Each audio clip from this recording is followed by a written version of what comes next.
Good morning again. Welcome back to Brighter Morning with Bo. This is Bo Tiwari. I'm your host this morning, and we are talking Tobago because there has been a massive shift in Tobago politically, and you have a new government of the House of Assembly in Tobago, the THA, and the new governors are the People's Democratic Party, led by Mr. Watson Duke, and the chief secretary designate is Mr. Farley Augustine. So we wait to see. We will try to talk with them during the course of the week, so we'll see how that goes. But we have Dr. Winford James, a very, very knowledgeable person on matters Tobago and on matters Trinidad and Tobago. And we will have a conversation with him now to get his perspective on what is happening. Is he on? I am here. Good morning. How are you? Good morning, not too bad at all. All right. Somehow I manage. I said somehow I manage. Yeah. No, you're managing well. First of all, tell me how you feel. Tell me how you feel this morning. Oh, I feel elated. Okay. I feel transported into another realm. I am savoring the magnificence of the political action of the island yesterday, and I'm sure I will enjoy that taste and that savoring for quite some time. But I haven't left the ground. My feet are firmly planted. I know the challenges that lie ahead, and there is a golden opportunity for us, all of us in Tobago. We are not sufficient. Not only in Tobago and Trinidad and Tobago, but in the diaspora, all of us coming together now to embrace this new vision and realize it, let it come true. As they say, in other words, all hands must be on deck. But we can't vote PDP, that is Progressive Democratic Patriots. We can't vote them into power and then abandon them and leave them on their own because they're going to mash up the place. So history tells us that. So we have to be prepared to keep pushing and keep assisting the new governors of Tobago, something that Tobago has wanted more than 130 something years. And it's been presented, the electorate, as it always does, has presented us with the best solution. We want this to happen. Let's put it together. Let's make it work. All right. What is it that we've got to put together and make work? And you say that we cannot leave it to the PDP, the People's Democratic Party, People's Democratic Patriots. We can't leave it to them alone. So address these two issues for me. What is it that you've got to put together in Tobago with the help of more than just the party in power? And what are you trying to achieve for Tobago and for the nation state of Trinidad and Tobago? Well, that's a big question you're asking me, a PhD thesis question. Well, you are a big man, you are a bright man, you are a capable man. I wouldn't ask that to anybody. Let's start with the fact. I honor you by asking you that question because I know you can answer. I'll take the honor. I can't have enough of it. Look, we got to start with what we have on the ground right now. So we have a Tobago House of Assembly Act, and we've got to act in concert with that act. Right. But we must seek to change it because that act is insufficient. And of course we know that legislation is on the table, has been on the table for the longest while, and cannot get to the point where it is passed and proclaimed. But we have to get to the point where we've got to fix, via the new legislation that is coming, we got to fix a number of things that are wrong. And the governance structures are at the center of this. So we have to now decide, we have to be able to define Tobago The definition of Tobago is critical. And the definition is not going to be in only terrestrial terms, it's going to be in maritime terms. And peace to my brother Keith on this matter. It's got to be maritime, it's got to be terrestrial. And we've got to calculate in scientific ways Tobago's value within the nation. And we've got to say, well, this is the value. And we come up with a formula, and that formula of how to fund our recurrent expenditure and our development. And it's not going to be the finance minister just throwing out figures like that. It's got to be something very rational. So there has to be a focus on the finances and on the economics of the situation, given the blowout that Tobago administered to the PNM. The message, of course, is quite clear. We are the ones in charge. We, the electorate in Tobago, are the ones in charge. This is what we want. And we want the new governance structure. So we've got to do that definition, and we've got to develop the formula for Tobago funding. And we've got to set about. Of course, we have to borrow money, not only get money from the government, and we've got to look to outside of the country. I've always done so in a very positive way. We'd have to look outside to the diaspora to say, look, come back home, spend your money here. We are rebuilding this country, we are expanding the economy. So there's an economic job that has to be specified. So you've got to do that. And you've got also to expand the structures of democracy in the House. And you've got to have a situation in which you have the executive that is controlled by the House. And how we are going to do that is not particularly evident right now. But elected representatives probably should be employing people to work on behalf of the electorate, but answerable and accountable to the people, the people's representative. That will develop over time, but that perspective must be developed, must be written down, and must be pushed. It's got to be in the minds of even the littlest child in Tobago, hopefully Trinidad as well, can understand. And equipped and unified by that kind of vision, we move forward. So that's how we're going to fix it. There are already ideas, as you know, that can be picked up again from the shelves where they have been placed, picked up, dusted off, cleaned up, fine tuned.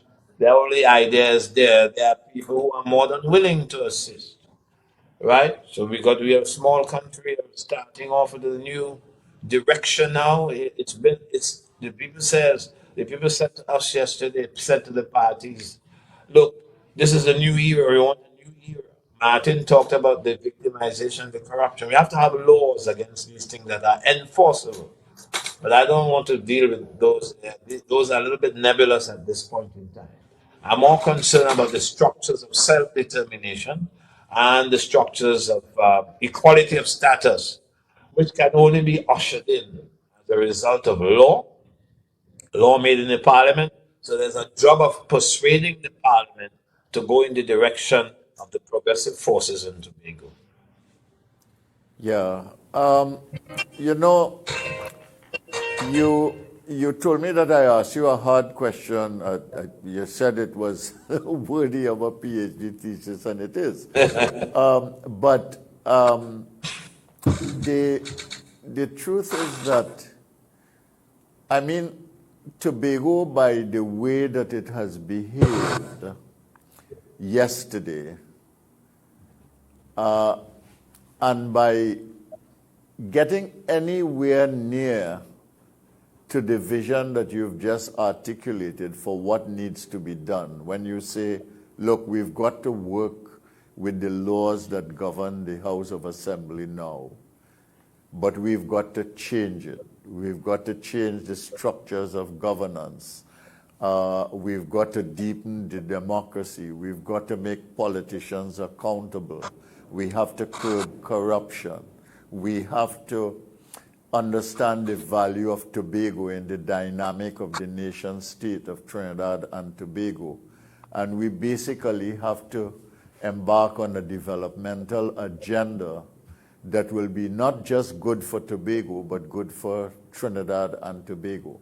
Now, when you say all of those things, you really, just as the people in Tobago yesterday catapulted Tobago into a position where it can perhaps have a stronger voice than it has had for some substantial time, you've really created the conditions here for Tobago to play a leadership role, both in the politics and the articulation of the principles of governance in Trinidad and Tobago. Am I right on this?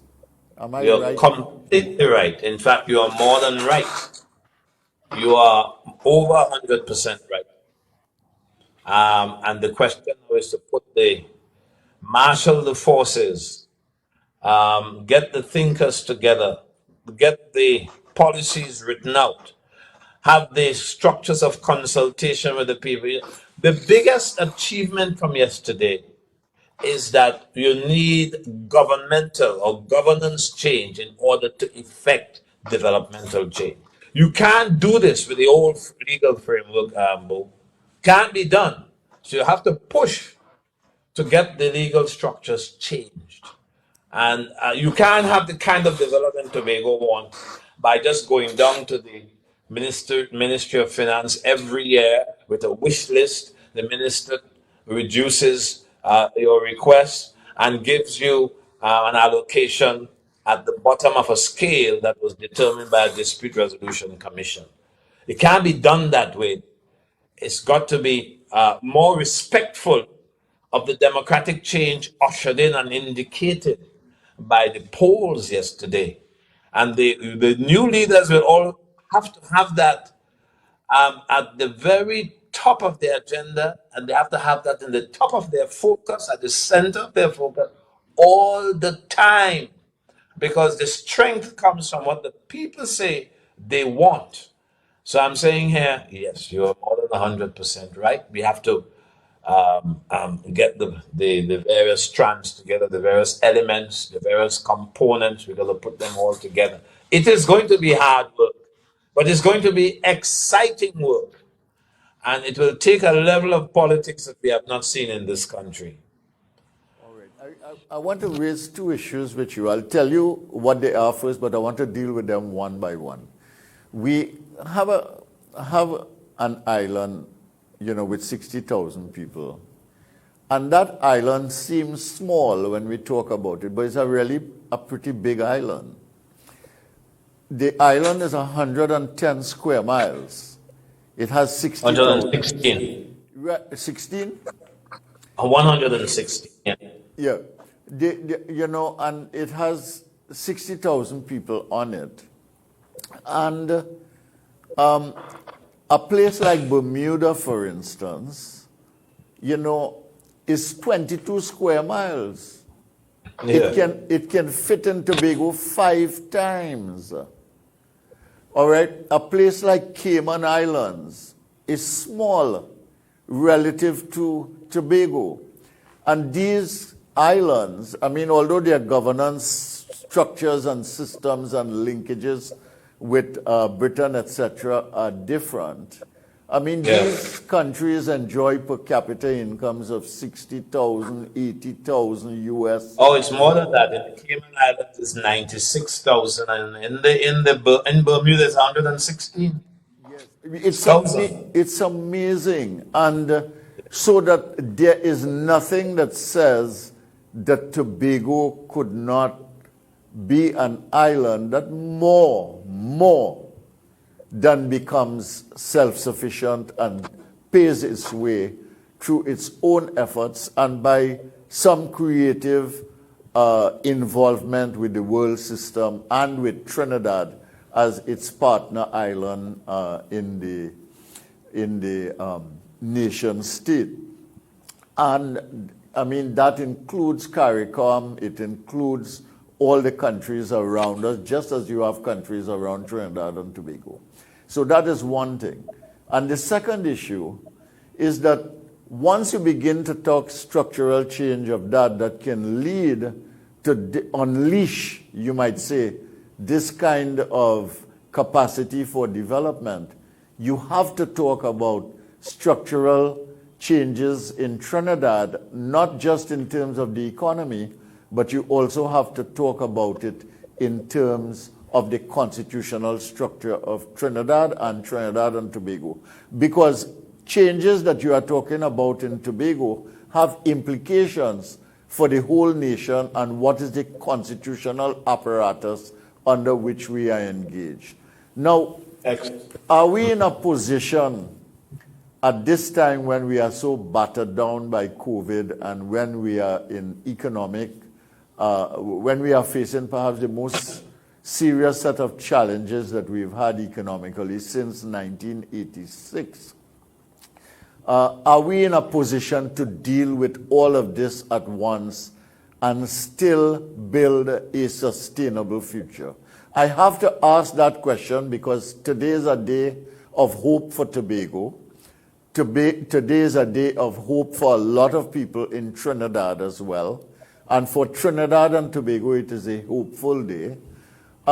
Can we, in the midst of all of these difficulties driven by the pandemic and our economic situation, still address this issue of economic and political transformation in Trinidad and Tobago, understanding that Tobago has just catapulted itself into the lead? Right. So the simple answer to that question, or that series of questions, is yes, we must. We have got to learn to live with the virus, right? We know that COVID has ravaged economies all over the world and has ravaged us to a certain extent. But we are an economy and we are a society and we are trudging along. And there are things, the way we spend money, there are better ways of spending money. But I would reverse the order in which you have asked the questions. I would answer the constitutional question first. You can't have that kind of development, the kind of development that Cayman Islands and Bermuda enjoy, for example. You can't have that except you have the laws in place. The leaders of those two islands, or those two sets of islands, have done their work constitutionally. There are laws in the Constitution that empower and legitimize what the economic models that they have developed. And it is the economic models, of course, that have brought wealth to those two islands and others, of course. So we've got to do the constitutional change. And I would say that Trinidad should be involved in that constitutional change.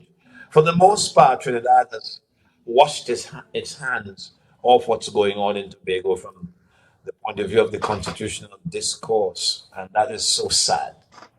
One, it's so sad that I don't even know where to start to say how Trinidad must get involved. But they have had a hands-off approach to it, and the politicians have encouraged it, especially the ruling party. And we have a lot of codification already, certainly specification of the ideas that we need to pursue and realize in order to get the constitutional change. And we believe in those ideas. We have those ideas, and we can take those ideas and codify them in law. We can do that. But everything must sit on a constitutional foundation, on a constitutional basis. Everything must be, the basis must be there in law and in the Constitution to legitimize, to authenticate, to support, whatever word you want to use, what we wish to build. And what we want to build is an economy that even surpasses what's happening in the Cayman Islands and Bermuda. But we have to have new economic thinking. The old way of thinking about our tourism, for example, as something about land, sea, land, and sun, sea, and sun, and what is it again? Sun, sand, and sea. Sun, sand, and sea. Yeah. That old way of doing tourism has not worked. It hasn't worked for Jamaica, for example, which is a showcase tourism territory in CARICOM, and yet their per capita, first of all, their contribution to the economy is very, very small in arithmetic terms. Yes? And you have all these five-star hotels, right? But you're not making the kind of wealth that you want to make. And that's because everybody in the Caribbean is offering that same model of tourism. Um, and that model of tourism, by the way, so acts as to either keep the returns outside or to repatriate the returns. Yes, and people are employed basically at the menial levels or the sub-management levels by and large. I don't want to get into a detailed critique of that model. All I'm saying is that's the model that the current government wants to pursue. But it's not the model that is used, for example, in Cayman Islands and Bermuda. And on another program, we can detail what their model is. Right. So I'm saying to you, in essence, we move from establishing a legal basis for the changes we want. The democracy has yielded an approval, has given us the PDP an approval, and the island an approval. It's a complete greenwash, as you know, Bo. It's 15 zip. So that's complete as you can get in a democracy. So the democracy has yielded the authority to get things done.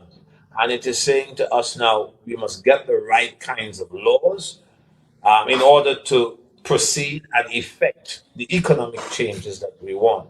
And when we are talking about the economic changes now, we are talking now of developing various kinds of capital. And we have a lot of those different kinds of capital in abundance in this country, right?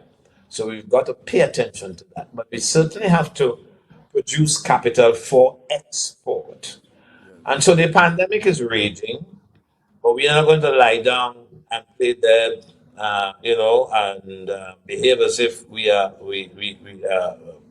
useless. We can't do anything. Far from it. We keep living with the virus and we push because there's nothing. What we are pushing here is far better than what exists now. So we might well embrace the task and get on with it. Have the results come in and shown 15 for the PDP? Yeah, since last night we knew, Bo. Well, I missed that. Yeah, it is 15 zip. It's 15? Yeah, the PDP has won all of the seats. Okay, I did not know that. That is news to me. Okay. All right. So, well, that is even more telling. I think it's even more significant. The whole island then has spoken. And that is an amazing result. But Amazing. let me ask you something. It's speculative, the answer will be. But do you think we'll have a spike in COVID now that the campaign is over? Let me first say, I hope not, but the effect of the disease is not predictable. Sometimes it happens in a way that we simply can't believe. It takes out the young, healthy-looking people in the boat. It takes out people who are vaccinated, and as they say, quote unquote, fully vaccinated. The numbers are small, but we must watch. We must watch the disease cocky-eyed because it can pounce at times and in ways that we did not foresee. But I don't know that there will be a spike. Maybe I don't know because I don't want there to be a spike. Yes, of course. A spike is always possible, as you know. But what I do know is that by and large, Tobagonians are responsible, careful people, and they value their lives in a way that is quite admirable. So I'm hoping that if a spike does happen, it is immediately turned around, turned back by a responsible behavior on the part of the population. All right. Well, my hope is that the new administration, led by Chief Secretary Designate Farley Augustine and the leader of the PDP, Watson Duke, I hope that the first thing that they will do is perhaps think of how they can bring the minds together in Tobago, because it is a small place and you need the knowledge, you need the minds, you need the differences of opinions in order to move forward. That has not happened in Trinidad, unfortunately, and it has not, because of that, happened in Trinidad and Tobago. But that would be a good start to bring the people who can contribute and make sure that you start with them being on a positive track in terms of development in Tobago. So I want to Well, wish the framework of an approach. Go ahead, go ahead. So there is the framework of an approach. That framework has been outlined and also been presented. So the ideas are there. All right, well, I hope that happens, and I want to wish the people of Tobago well. I want to wish the People's Democratic Patriots Party No, it's a progressive democratic patriot. Progressive Progressive democratic patriot. Patriots, yeah, yes. We just want to make sure that you are righteous. Progressive Democratic Patriots. I want to wish them well in their new administration. I didn't know that they won 15 seats, but super congratulations on that achievement. And good luck and the very best wishes to the people of Tobago, and congratulations on such a decisive step by the people of Tobago. This is Brighter Morning with Bo. See you tomorrow.